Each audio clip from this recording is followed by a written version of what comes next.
ಸ್ಯಾಂಡಲ್ವುಡ್ನ ಜನಪ್ರಿಯ ನಟ ಧ್ರುವ ಸರ್ಜಾ ಅವರು ಇತ್ತೀಚಿನ ದಿನಗಳಲ್ಲಿ ಇಂಧನ ಬೆಲೆ ಏರಿಕೆ ಮತ್ತು ಇತರ ಸಮಸ್ಯೆಗಳಿಂದ ತೊಂದರೆಗೊಳಗಾಗಿರುವ ಆಟೋ ಚಾಲಕರ ನೆರವಿಗೆ ಧಾವಿಸಿದ್ದಾರೆ. ಅವರು ಆಟೋ ಚಾಲಕರ ಏಳಿಗೆಗಾಗಿ 25 ಲಕ್ಷ ರೂಪಾಯಿಗಳ ದೇಣಿಗೆಯನ್ನ ಘೋಷಿಸಲಾಗಿದ್ದು, ಈ ಮೂಲಕ ಸಂಕಷ್ಟದಲ್ಲಿರುವವರ ನೆರವಿಗೆ ಧಾವಿಸುವ ಮೂಲಕ ಸಮಾಜಮುಖಿ ಕಾರ್ಯಗಳಲ್ಲಿ ತಮ್ಮನ್ನ ತೊಡಗಿಸಿಕೊಂಡಿದ್ದಾರೆ. ಇತ್ತೀಚೆಗೆ ತೈಲ ಬೆಲೆ ಏರಿಕೆ ಹಾಗೂ ಗ್ಯಾಸ್ ಸಿಗದೆ ಆಟೋ ಚಾಲಕರು ತೀವ್ರ ಸಂಕಷ್ಟ ಎದುರಿಸುತ್ತಿದ್ದಾರೆ. ಅನೇಕರು ಕೆಲಸವಿಲ್ಲದೆ ಪರದಾಡುವ ಪರಿಸ್ಥಿತಿ ನಿರ್ಮಾಣವಾಗಿದೆ. ಈ ಹಿನ್ನೆಲೆಯಲ್ಲಿ ಧ್ರುವ ಸರ್ಜಾ ಅವರು ಆಟೋ ಚಾಲಕರ ಸಂಕಷ್ಟಕ್ಕೆ ಸ್ಪಂದಿಸಿದ್ದಾರೆ. ಸಮಸ್ಯೆಯನ್ನ ಅರ್ಥ ಮಾಡಿಕೊಂಡ ಅವರು ತಕ್ಷಣವೇ ನೆರವು ನೀಡಲು ಮುಂದಾಗಿದ್ದು, ಧ್ರುವ ಸರ್ಜಾ ಅವರು ಆಟೋ ರಿಕ್ಷಾ ಚಾಲಕರ ಪರವಾಗಿ ಧ್ವನಿ ಎತ್ತಿದ್ದಾರೆ. ಕೇಂದ್ರ ಮತ್ತು ರಾಜ್ಯ ಸರ್ಕಾರಗಳಿಗೆ ಕೂಡಲೇ ಈ ಸಮಸ್ಯೆಯನ್ನ ಪರಿಹರಿಸುವಂತೆ ಮನವಿ ಕೂಡ ಮಾಡಿದ್ದಾರೆ. ಸರ್ಕಾರಗಳು ಸೂಕ್ತ ಕ್ರಮ ಕೈಗೊಳ್ಳುವಂತೆ ಒತ್ತಾಯಿಸಿದ್ದು, ಆಟೋ ಚಾಲಕರಿಗೆ ನೆರವಾಗುವ ನಿಟ್ಟಿನಲ್ಲಿ ಸರ್ಕಾರದಿಂದ ಪರಿಹಾರ ಕ್ರಮಗಳನ್ನ ಕೈಗೊಳ್ಳಬೇಕು ಎಂದು ಆಗ್ರಹಿಸಿದ್ದು, ನಟ ಧ್ರುವ ಸರ್ಜಾ ಅವರ ಈ ಮಾನವೀಯ ಕಾರ್ಯಕ್ಕೆ ಸಾರ್ವಜನಿಕ ವಲಯದಲ್ಲಿ ವ್ಯಾಪಕ ಮೆಚ್ಚುಗೆ ವ್ಯಕ್ತವಾಗಿದೆ. ಅನೇಕರು ಧ್ರುವ ಸರ್ಜಾ ಅವರ ಸಾಮಾಜಿಕ ಕಾಳಜಿಯನ್ನ ಶ್ಲಾಘಿಸಿದ್ದಾರೆ. ಅವರ ಈ ನಡೆ ಇತರ ಸೆಲೆಬ್ರಿಟಿಗಳಿಗೆ ಮಾದರಿಯಾಗಿದೆ ಎಂದು ಅಭಿಪ್ರಾಯಪಟ್ಟಿದ್ದಾರೆ.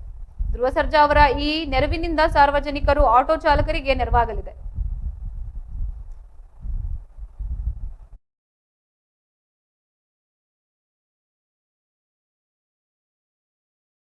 ಎಲ್ರಿಗೂ ನಮಸ್ಕಾರ. ನಾನು ನಿಮ್ಮ ಧ್ರುವ ಸರ್ಜಾ. ಆಟೋ ಚಾಲಕರು ನಮ್ಮ ದೇಶದ ಬೆನ್ನೆಲುಬು. ಅವರು ದಿನ ದುಡಿಯೋದು ತಮ್ಮ ಕುಟುಂಬಕ್ಕಷ್ಟೇ ಅಲ್ಲ, ಸಾರ್ವಜನಿಕವಾಗಿಯೂ ಸಾಕಷ್ಟು ಒಳ್ಳೆ ಕೆಲಸ ಮಾಡ್ಕೊಂಡು ಬಂದಿದ್ದಾರೆ. ಇವತ್ತು ಅವರು ತಮ್ಮ ಕುಟುಂಬ ಸಾಕಕ್ಕೂ ಭಾರಿ ಕಷ್ಟದ ಪರಿಸ್ಥಿತಿಯಲ್ಲಿ, ಯಾಕೆಂದ್ರೆ ಎಲ್ಲೂ LPG ಗ್ಯಾಸ್ ಸಿಗ್ತಾ ಇಲ್ಲ, ಎಲ್ಲ ಕಡೆ ಆಟೋಗಳು ನಿಂತೋಗಿದೆ. ಇನ್ ಕೇಸ್ ಗ್ಯಾಸ್ ಸಿಕ್ಕಿದ್ರು 1 to 2 ರೇಟ್. ಇನ್ಯಾವಾಗ ಅವರು ಗ್ಯಾಸ್ ಹಾಕಿಸಿ ಬಾಡಿಗೆ ಹೊರತು ಹೆಂಡತಿ ಮಕ್ಕಳನ್ನ ಸಾಕ್ತಾರೆ.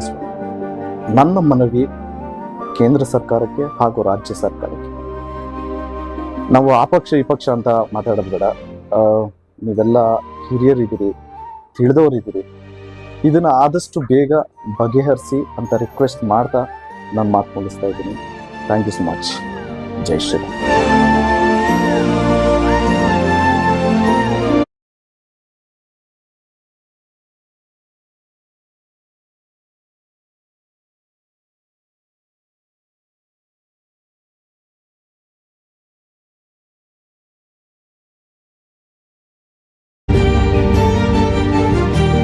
ಎಲ್ರಿಗೂ ನಮಸ್ಕಾರ. ನಾನು ನಿಮ್ಮ ಧ್ರುವ ಸರ್ಜಾ. ಆಟೋ ಚಾಲಕರು ನಮ್ಮ ದೇಶದ ಬೆನ್ನೆಲುಬು.